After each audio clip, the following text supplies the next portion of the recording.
এদেরকে হত্যা করতে পারলেই তার আবার যেমন ফিরে আসবে বাংলার মাটিতে। বিএনপি তারা ওখানে মিটিং করেছে, কোনো বাধার সম্মুখীন হয়নি।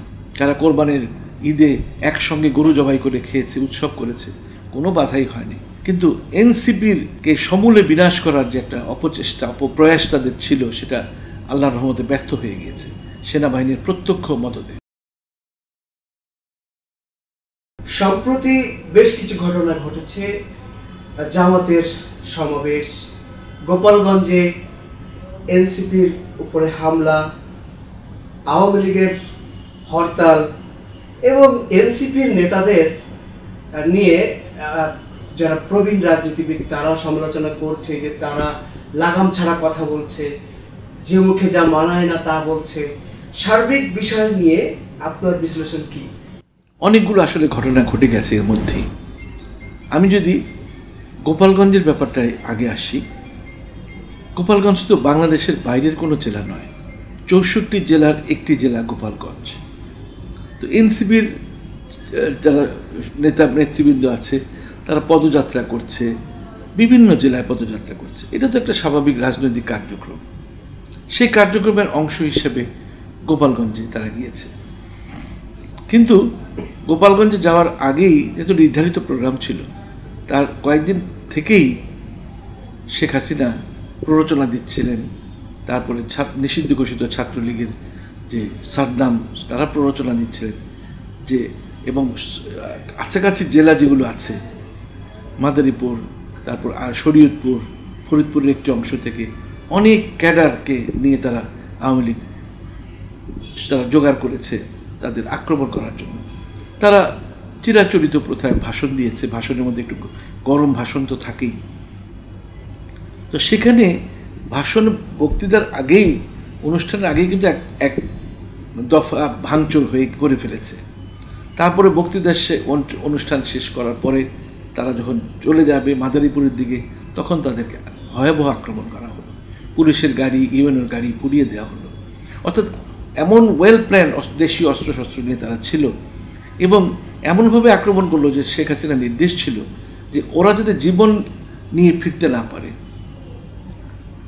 আসলে এরা আল্লাহর কাছে হাজার শুকরিয়া যে এইসব নেতৃবৃন্দ যাদের জন্য আজকে আমরা দ্বিতীয় স্বাধীনতা পেয়েছি, যাদের জন্য আজকে কথা বলতে পারছি, যাদের জন্য আমরা ফেসবুকে স্ট্যাটাস দিতে পারছি, যাদের জন্য আমাদের মুখের ভাষা ফিরে এসেছে, তাদেরকেই তারা হত্যা করতে চেয়েছিল। অর্থাৎ বিএনপি আওয়ামী লীগের শত্রু নয়, আওয়ামী লীগের শত্রু হচ্ছে এনসিপি, সেই তরুণ, সেই নেতাগুলো। এদেরকে হত্যা করতে পারলেই তার আবার যেমন তারা ফিরে আসবে বাংলার মাটিতে। বিএনপি তারা ওখানে মিটিং করেছে, কোনো বাধার সম্মুখীন হয়নি। তারা কোরবানির ঈদে একসঙ্গে গরু জবাই করে খেয়েছে, উৎসব করেছে, কোনো বাধাই হয়নি। কিন্তু এনসিপির সমূলে বিনাশ করার যে একটা অপচেষ্টা, প্রয়াস তাদের ছিল, সেটা আল্লাহর রহমতে ব্যর্থ হয়ে গিয়েছে সেনাবাহিনীর প্রত্যক্ষ মদদে। এবং পুলিশ আমি তো চেঞ্জ টিভির আলী সাহেব এই প্রায় একটা কথা বলি যে এই অথর্ব স্বরাষ্ট্র উপদেষ্টা দিয়ে কোনো লাভ নেই। গোয়েন্দা রিপোর্ট তো আগে ছিল, উনি বলেছেন হালকা পাতলা একটা গোয়েন্দা রিপোর্ট ছিল, আমি হালকা পাতলা একটা আমি আয়োজন করেছি। পুলিশ প্লাটুন পুলিশ পাঠিয়ে দেওয়া উচিত ছিল তার কাছে, সেখানে বিজিবি, আনসার সব কিছু দিয়ে প্রস্তুত থাকতে হতো, কারণ এখানে তাদের জীবন বাঁচানোর ব্যাপারটা হতো। এইভাবে তাদের গোয়েন্দা রিপোর্ট তো ছিল যে তাদেরকে হত্যা করা হবে, পুলিশ পিছু টান দিল। পুলিশের মধ্যে এখনও অনেক মুজিববাদী রয়ে গেছে, তারা পিছু টান দিয়েছে।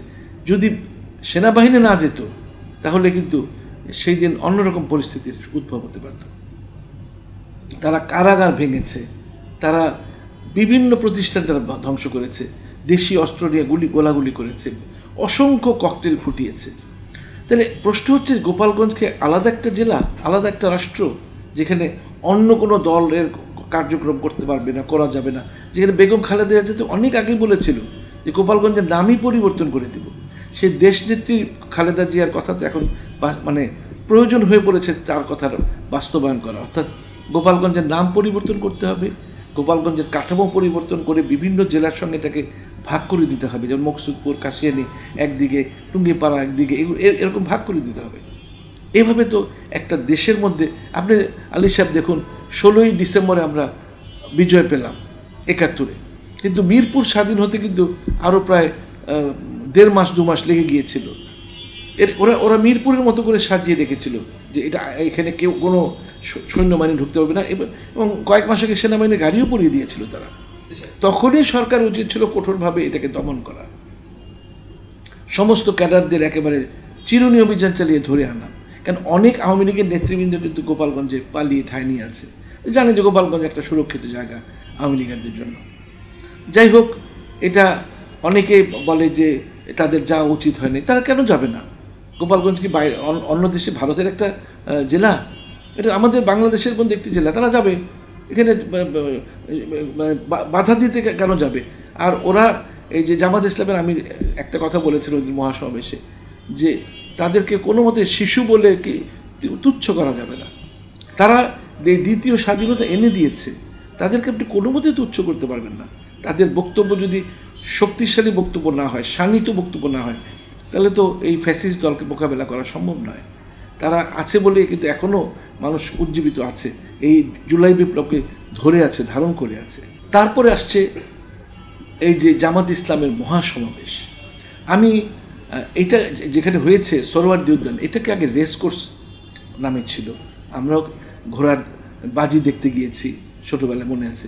শেখ মুজিবুর রহমান ক্ষমতায় এসে এটাকে সোহরাওয়ার্দী উদ্যান ঘোষণা করলেন। এটা একটা ভালো কাজ করেছেন। তো কয়েকটি ভালো কাজের প্রশংসা তো করতেই হবে। যেমন এরশাদ শুক্রবার দিন সরকারি ছুটি দিয়েছে, এটা একটা ভালো কাজ করেছে। তো এটা তো এগুলো ভালো কাজের প্রশংসা করতেই হবে। তো রেসকোর্স ছিল তো জুয়ার একটা মাঠ, জুয়া খেলার মাঠ। তো এটাকে সোহরাওয়ার্দী উদ্যান, সোহরাওয়ার্দী উদ্যানে 7ই মার্চে শেখ সাহেব ভাষণ দিয়েছে, কিন্তু ভাষণটা আমি ছিলাম সেখানে। এটা রেসকোর্স ময়দানের ভিতরেই ছিল, এটা রেসকোর্স ময়দান ছাপিয়ে বাইরে যায়নি। কিন্তু জামাত ইসলাম যেই শোডাউনটা করলো, সেটা কিন্তু একেবারে সোহরাওয়ার্দী উদ্যান ছাড়িয়ে বিভিন্ন অনেক 8 কিলোমিটার পর্যন্ত ব্যাসার্ধ নিয়ে এই মহাসমাবেশটা ছিল। তো এখন হয়েছে কি, এখন মহাসমাবেশ এগুলো একটা শোডাউনের রাজনীতি হয়ে গেছে। বিএনপি কদিন আগে একটা শোডাউন করলো, তারপরে আরেকটি দল চরমনায়ের পীর সাহেব একটা সমাবেশ করলো, তারপরে জামাত ইসলাম একটা মহাসমাবেশ করলো, ইসলামী আন্দোলন সমাবেশ করলো। তবে আমার মনে হয় বাংলাদেশের ইতিহাসে এত বড় মহাসমাবেশ আর কখনো হয়নি। আসলে এই মহাসমাবেশ বা সমাবেশ করতে গেলে মানুষের অসম্ভব সমস্যা পোহাতে হয়। এখন সামাজিক যোগাযোগের মাধ্যমে কিন্তু সব কথা প্রচার করে দেওয়া যায়। তারা যে 7টা দফা দিয়েছে, এই দফাগুলো তো এত বড় সমাবেশ না করে প্রায় কয়েকশো কোটি টাকা খরচ একটা সমাবেশ করতে, মহাসমাবেশ না করে সামাজিক যোগাযোগ মাধ্যম, সাংবাদিক সম্মেলন বা একটা মানববন্ধন করে দেওয়া যায়। মানুষের যে ওদের কী কষ্টটা হয়েছে 19 তারিখে, আমি হাতির জেলে 2 ঘন্টা জামে আটকেছিলাম। সাংবাদিকরা কভারেজ করবে, নিউজ কভারেজ করবে, তারা পর্যন্ত যেতে পারেনি, ঘন্টার পর ঘন্টা দাঁড়িয়ে থাকতে হয়েছে। অর্থাৎ মানুষের এই যে কষ্টটাও নেতৃবৃন্দকে বুঝতে হবে।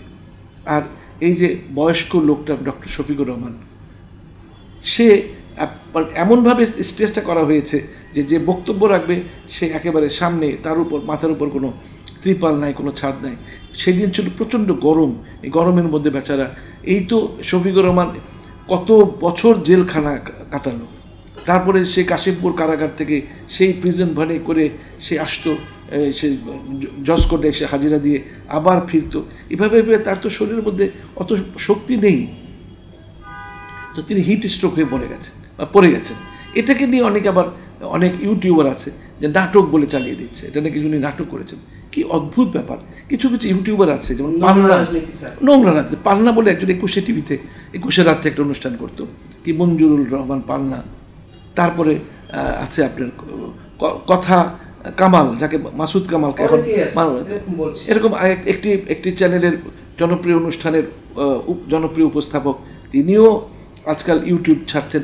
এবং এই ইউটিউবগুলিতে এই আমাদের এনসিপির এই যে ছেলেদেরকে ভীষণ বিষোদ্গার করছেন, আমাদের যে গর্ব ইউনুস স্যারের বিরুদ্ধে বিষোদ্গার করছেন। এইভাবে তারা আওয়ামী যে ফ্যাসিস্ট, এটাকে আবার আনার চেষ্টা করছেন, মানুষের ভিতরে ঢুকানোর চেষ্টা করছেন। তবে কথা কামাল পান্না, আপনারা যাই করেন না কেন, মানুষ এই ফ্যাসিস্ট সরকারকে আর মেনে নেবে না। তাদের পক্ষে মেজর রঞ্জন কিশোরগঞ্জের ফজা পাগলা বলে একটি লোক আছে, আবোল তাবোল কথা বলছে, এগুলো মানুষ খায় না, এগুলো মানুষ ঘৃণা করে। আমি বুঝি না যে তারেক রহমান সাহেব কেন কয়েকটি লোককে বহিষ্কার করেন না। এদের জন্য যে দলের মারাত্মক ক্ষতি হয়েছে।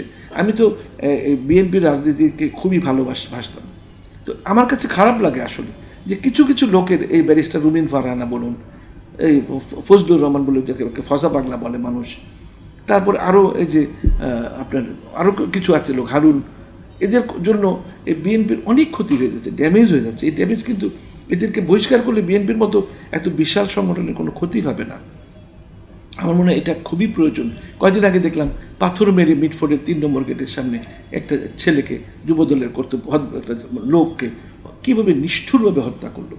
এভাবে চাঁদাবাজি, মাস্তানি, দখলবাজি, টেন্ডারবাজি, ইভেন বিভিন্ন বাস স্ট্যান্ড দখল করা, যেভাবে চলছে এভাবে তো বাংলাদেশের মানুষ তো মেনে নিতে পারছে না। অনেক কিছু মানে বলতে চাইলেও আমি বলতে পারি না, কারণ একটি দলের নেতাকে আমি সর্বোচ্চ সম্মান করি এখন পর্যন্ত, সেই দলের নেতার ছবি পর্যন্ত পদদলিত করা হয়েছে। কতখানি রাগ মানুষের এখন। তো এগুলো তো সামলাতে হবে। এই কিছু কিছু লোককে যদি আপনারা না সামলান, বহিষ্কার না করেন, তাহলে দলের মারাত্মক ক্ষতি হয়ে যাবে। আপনাকে এটা বুঝতে হবে।